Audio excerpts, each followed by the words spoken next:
Modernism is the synthesis of all heresies. They don't want Catholicism to be the exclusive religion. Pius X was a genius. Pius X's words described our day almost down to the T, Kennedy. I really don't think most have read it at all. There is a doubt about the nature of knowing truth. Therefore, there's always gray and never certainty. There is an insistence on the personal interior religious experience of the individual as a barometer of truth. This is why there's always an adapting to the needs of so-and-so and so-and-so rather than the deposit of faith. Because of that, must always be in a state of flux because we're on a path of progress towards an end goal that no one can really define. This is why we have a synod on synodality and why we can say with Pope Francis 70 years later that Vatican II has never fully been implemented. This is obvious by their actions. You know, it's hard for people to hear, but when you do things like have a CC interfaith prayer. By the way, my name is Joe McLean. I host a radio program called A Catholic Take, where we look at the world through a Catholic lens. I'd love for you to hang out with us. If you like it, give it a thumbs up and let us know what you think in the comments below. I saw this article over at the National Catholic Register. Resonance rather. Maybe it was a Freudian slip. I don't know. Renaissance or resonance inside the Vatican 70 years after his death. De Chardin, they're trying to bring back De Chardin from the scrap pile. His philosophy, his theology, his teaching was condemned because it was filled with errors. And yet there are many within the Vatican, to include Pope Francis himself, who would love to see that rehabilitated, which is good timing because there's a brand new book out called What Happened to Catholicism? The Heresy Behind the Current Crisis by Kennedy Hall, SophiaInstitute.com. We're going to link to it in the show notes. Kennedy joins us this morning to discuss it. Kennedy, good morning to you. Thank you for your time. Good morning. Happy to be here. Praise be to God in all things. It's Holy Week. Hopefully you and your family are going to enjoy this week as much as you possibly can. I know we are, but this is a good topic because I would argue a lot of Catholics, we've heard of Pascendi, Pius X, modernism. These words get bandied about, but we really don't know. I've never read Pascendi all the way through. Never felt the need to. I've got you to summarize it for me. Why do I have to do all the hard work? But on page 162 of your book, you quote Pope Pius X, and you say, and he says, from all that has preceded, some idea may be gained of the reforming mania which possesses them. In all Catholicism, there is absolutely nothing on which it does not fasten. And then you respond by saying, what the Holy Pope lays out for us here is the ultimate goal of the modernist revolution in the Church. Nothing other than a complete overhaul of all things. Everything from the nature of how priests are formed to the types of catechisms that are promulgated to the changes in liturgical rituals, a change in the conception of virtues, the removal of the index of forbidden books, reforms in church law and discipline, and so on. Now you ask yourself, is there anything that Pius X mentions here that has not taken place in the recent decades of the Church? I don't know, Kennedy. It seems like they've accomplished all of their tasks in the modernist heresy. So let's start with this. What is modernism? Can you define the term? Sure. Modernism is the synthesis of all heresies that Pope Pius X defined it as. And what does that mean? To put it as simply as possible, it's a combination of the pillars of agnosticism, vital immanence, and evolutionism, as he lays out, which are errors in philosophy, which in layman's terms means that there is a doubt about the nature of knowing truth. Therefore, there's always gray and never certainty. There is an insistence on the personal interior religious experience of the individual as a barometer of truth. This is why there's always an adapting to the needs of so-and-so and so-and-so rather than the deposit of faith. And things, because of that, must always be in a state of flux because we're on a path of progress towards an end goal that no one can really define. This is why we have a synod on synodality and why we can say with Pope Francis 70 years later that Vatican II has never fully been implemented, because it can't be fully implemented because no one knows what that even means. And that's basically what modernism is, according to Pius X. I'm not a scholar. I don't even pretend to be, but I don't think it takes much to ask certain questions in your mind. Like, for instance, if you read encyclicals post-Vatican II versus pre-Vatican II, there's clearly a difference in style. There's difference in length. There's difference in cantor. I mean, you don't have to be a literary genius to go, why have modern encyclicals, papal documents out of the Vatican in general, they just feel so mushy, gobbledygook. You have to like read them 5 times to really try to truly understand what it is they're saying. Versus, I mean, go read Leo the 13th. Things seem very, very clear. Why is there a distinction there? It's because of the change in how, well, in general, how Western Europeans and by extension North Americans and Latin Americans and so forth, everyone in Christendom, generally speaking, it's a change in how they were formed. Leo the 13th was writing voraciously against the new philosophies in the 1800s. Pius IX as well, the ones before him focusing mainly on liberalism, but Leo the 13th really focused on basically the philosophy of men like Immanuel Kant.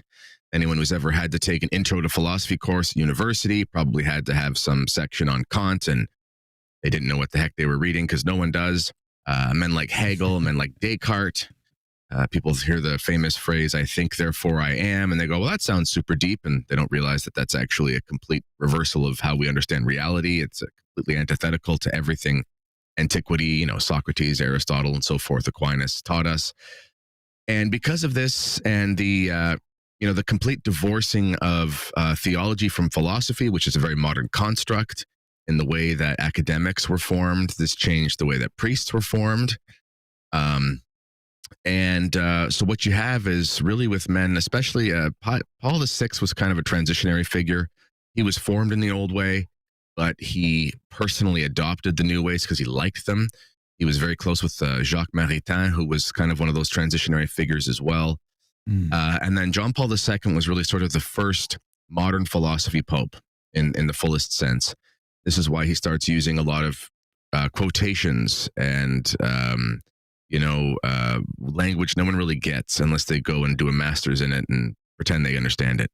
And then Ratzinger was very similar to that. And Pope Francis is the outgrowth of both of those men and that sort of trend in formation, except Francis sadly doesn't really even try to make it sound orthodox, whereas JP2 and Ratzinger would do more diligence to make their modern philosophy work, which it doesn't really, but they tried to make it work for Catholic truth, which is why there's more to sink your teeth in there. But that's the basics of it. I've got Pascendi up here, and it's not like it's a massive tome, but there's a lot of difficult themes in there that you have to kind of stop and chew on a lot. So I can imagine why people like me or homeschool moms don't probably spend all that much time reading it. They just take quotes or listen to commentary. But if you're in the Vatican, if you're a Curia official, if you're a cardinal, prince of the church, I would have to believe you've read this at some point. Is that a fair assumption on my part? Has the Curia read this? And if they have read this, how do they explain why they would reject it? Because you even point out that this is like prophecy. His Pius X's words basically described our day almost down to the T, Kennedy Hall. I doubt they've read it, if I'm being honest. I really don't think most have read it at all. And I'll use Bishop Strickland as an example. Bishop Strickland's been very vocal about how since he's been canceled, so to speak, and he's been on his traditional journey, he's realized that there's so much that he just was never taught, and he's just been spending all this time. He's a man of great humility, so he admits these things, and he's just been spending all this time reading. He's been spending all this time reading the great works of the preconciliar popes and so forth. And you've seen his writing style and his preaching style sort of change as he's had this own interior kind of reformation, so to speak. It's been very beautiful to watch a man of such grace and humility talk about that. And if a man like Bishop Strickland, who's always been a very conservative man, at least, was not aware of some of these things or hadn't studied them, I doubt, a lot of those men have taken the time to, because the thing is, you go through these modern seminaries for the most part, not all, but for the most part. And I mean, it's all just modern stuff. It's all post-conciliar stuff, even in mainstream Catholic apologetics. I'm shocked that when I hear a lot of these commentators talk about Vatican II and stuff like that. And I'm like, first of all, I don't even know if you've ever read all of Vatican II. Second of all, I don't think you know what you just said means, because you didn't read the stuff that came before. And I just think that most priests don't actually get exposed to this stuff in the seminary because it's all modern stuff. So just reading the document, do you think would that be the recommendation then? To the lay folk, should they be reading Pascendi themselves directly? It's very hard to read Pascendi without an encyclopedia and a dictionary. Because Pius X was a genius. He was also, if you read his biography, there's a biography about him from a publisher called Te Deum Press. I don't make any money off this, but I recommend everyone goes to Te Deum Press as well and gets the biography. It's an English translation. It's incredible. And he really was a super saint. Like he was more like a Saint Francis of Assisi than people even know. He just happened to be made Pope and he didn't want to be. And he was a genius. So he's writing to these basically 19th century bishops who, were able to do things like read and write in Greek and Latin and so forth, and trained in an old way. So he's using these very dense terms that they would all understand because it was written for them. It wasn't written for the faithful. It was written for the bishops. And they were supposed to instill in their priests and in their diocese the teachings of this in their own way. And so it's very hard for the average person to read it. I've probably read about 30 times in order to really understand everything, because there's a lot of words you have to look up. What does that even mean? Because he's packing 50 years of discussion into this one term that you're just not going to know if you're just your average person. So I would not to be a shill for my own book, but I would recommend if they want to read it, my book would be the guide. Well, that's what I found interesting about your book, because you do go into, you're sort of touched on it already, like the four horsemen of the philosophical modernist heresies that have pervaded and invaded the church. De Chardin is something I wanted to talk about as well, but you also talk about how, like, revisionist history, something we see here in the United States. I imagine you're probably seeing it to some degree in Canada as well, but they've taken down statues of people they didn't like, Jefferson, Washington, Southern Confederate generals, things like that. There's a revisionist history that we find all the time here in the United States. And then, of course, the pseudosciences that get perpetuated as though they are fiat and we must believe them on pain of excommunication. And all of that now is not just in our education system, not just in our politics. We're seeing at the Vatican academies. They're putting people in charge of these Vatican academies that aren't even on the team. Some of them aren't even Catholic. Some of them are pro-aborts. Because you want more, and I want to give it to you. I'm rolling out a brand new membership program for the insiders of this channel. Join today. There's something for everyone. And because you could help me fund the next documentary film, the next book project, audio drama, audio narrations, and other projects that I have been dreaming to work on, but simply don't have the resources to accomplish. You and I together can do amazing things. You want more, and I want to give it to you. On page 172, you say, if it is a springtime, then we should imagine we would see things budding forth with new life, and for the days to be longer and the sun to be hotter, leading to a summertime of abundance. Of course, we have not seen this, at least not outside the traditional movement, with rare exceptions such as Africa. But we have seen the opposite in almost every place in the world. Perhaps some who are involved in movements such as the charismatic renewal are tempted to believe that their experience is indicative of a larger trend, but it certainly is not. In addition, even this notion that there could be a new springtime is a problematic way of viewing the church and her maturity. To suggest that a council ushered in a new season of church life is suggestive of a cyclical nature of death and rebirth in the church, which is reminiscent of the pantheistic mentality. Something we've talked about many times on the program, and that is, where is this new springtime? We've had nothing but church closures, scandal after scandal. And in the United States anyway, don't know what it is in Canada, but the United States, as Eric Sammons pointed out, for every one that comes in, 8 leave out the back door. No springtime, it would seem to me, and you're rightly pointing that out. So why is there a push for this vocabulary, this new springtime? Why is there this insistence to make us perceive something that is new when there really isn't? Because it is a new springtime in how they define things. They don't want Catholicism to be the exclusive religion. This is obvious by their actions. It's hard for people to hear, but when you do things like have a CC interfaith prayer meetings, when you do things like have, Pachamama parties, and all of the post-conciliar popes have done that. It's a hard pill to swallow for some, but not just Francis. When you do things like that, it's the Latin expression acta non verba, actions speak louder than words. Mm. While the more astute theologians are more careful with how they speak, when you really read between the lines, they don't believe that you have to be inside the Catholic Church to be saved. They just don't believe that. So when they see this ecumenical dialogue and they see an opening up of the windows, so to speak, of the church to let in the world and the fresh air, what they see is this Chardinian, if we could use Teilhard de Chardin, they see this Teilhardian or Chardinian mindset that the church serves a certain purpose, and this purpose is to guide the world towards an omega point, which is the point of salvation, where the world is sort of transitioned or transubstantiated, and they actually use these terms, use these sacramental terms to talk about the world and so forth. The world is sacrament, the church is sacrament, that sort of thing. And it's going towards this point of basically religious utopia, wherein no one is left out. And this is why they see it as a new springtime. A church being bought and used as a mosque is a good thing for modernists.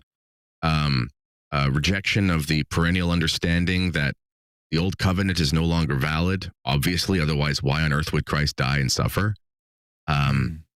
That's a good thing to replace, to not believe that anymore, because it's too rigid, because it's too exclusive, because it doesn't take into account the experiences of the Jews and the Muslims and so forth.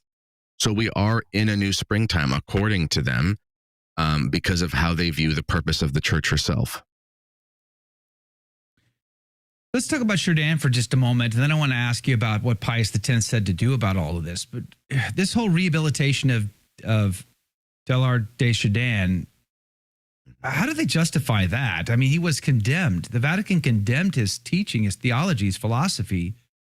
Why are we still talking about the good points of what he had to say? Well, because modernists are Pharisees. And people think that a Pharisee is a traditionalist. That's not true. A Pharisee is a legalist. A Pharisee uses the law without the spirit. And what they'll do is they'll look at the monotums or whatever it's called against Chardin and say, well, technically there were warnings. He wasn't anathematized. And we've looked through the warnings and we've found that with a more vital and dynamic understanding, we've come to believe, blah, blah, blah, blah, blah, that he actually wasn't really understood. And when you take him in the light of the council, he could be understood. This is because Chardin was the incarnation of modernism. He was after Pius X, but Pius XII wrote an encyclical called Humani Generis, which would require its own book, which is why I didn't include much of it, because the book's already 300 pages long. I didn't want to make it 700. And Humani Generis was basically condemning what we call neo-modernism. And that's just modernism, but more sneaky, basically. And this is what all the darlings of the Second Vatican Council adhered to, and they were all big fans of Chardin. And so Pope Francis has used many Chardinian terms that people don't know. For example, Francis will say things like time is greater than space. Such a weird statement. It's a Chardinian metaphysics. It's a type of cosmology that you find in his writings. Even where Pope Francis talks about pro-life and his pro-life motivations in Laudato Si, he talks about it in a Chardinian perspective. The reason my life is sacred is because it bubbles up from the substrate of existence, basically, which is the same as Jordan Peterson, who is a Chardinian, by the way. And so in any event, Chardin needs to be, practically or pragmatically speaking, canonized because he represents the direction of the spirit of the council, according to the modernists. Are we seeing the death blows of this modernist movement, though? The last, the flailing attempt to set the hook. Do you think we could overcome it? And what would Pius X? I do. I 100% believe that. Pius X began his pontificate with an encyclical called A Supremi Apostolatus, which is about the restoration of all things in Christ. And he says that the reason why the world is in travails is because of an apostasy from God. And the thing about human nature is that we don't actually do so well when we apostatize from God. Shocker. And so this last century and a half or so forth has been an experiment in the absurd. And what it is it's a war of attrition between the church and the anti-church. It's between God and the devil, basically. And the generation that consecrated itself to the modernity and to modernism is dying, physically dying. One of the more astute things that Ratzinger said when he talked about how the church sort of had to become smaller and become holier, he was correct. And that's what we're seeing. The demographic cliff is facing us in the average Novus Ordo setting, and it's the traditional settings wherein you see the true signs of life. And that's where you find the new springtime, if we could borrow a term from them. New springtime. So what would Pius X recommend is the solution to all of this? Returning to tradition. And at the time, obviously, there was no Novus Ordo, so he wasn't talking about returning to old things like that. But he talked about a return to scholasticism and sort of what we would label, in a general sense, as more of a medieval metaphysics. And the reason is because St. Thomas Aquinas, who is the most heralded theologian since St. Paul, he is the distillation of all the patristics and the great thought of antiquity, and it's necessary to return to him. And that has to happen on an individual and ecclesial level. Kennedy Hall is the author of a brand new book, which we're going to be linking to in the show notes for you. What happened to Catholicism, the heresy behind the current crisis. SophiaInstitute.com. It drops today, right, Kennedy? It's today. You're my first one. Praise be to God. I am number one. You heard it right here from Kennedy Hall. Did you like that video? It's okay. You can admit it. It's perfectly fine. Hey, we cover the big stories of our day, from inside the church to outside the church to all points in between, and we do it from a Catholic perspective. It's called A Catholic Take. It's a radio program Monday through Friday. We live stream it right here on this channel, by the way, so make sure to subscribe, like, and share. We would be very grateful to you. And don't forget, you're going to want to watch this video right here because you don't want to miss anything.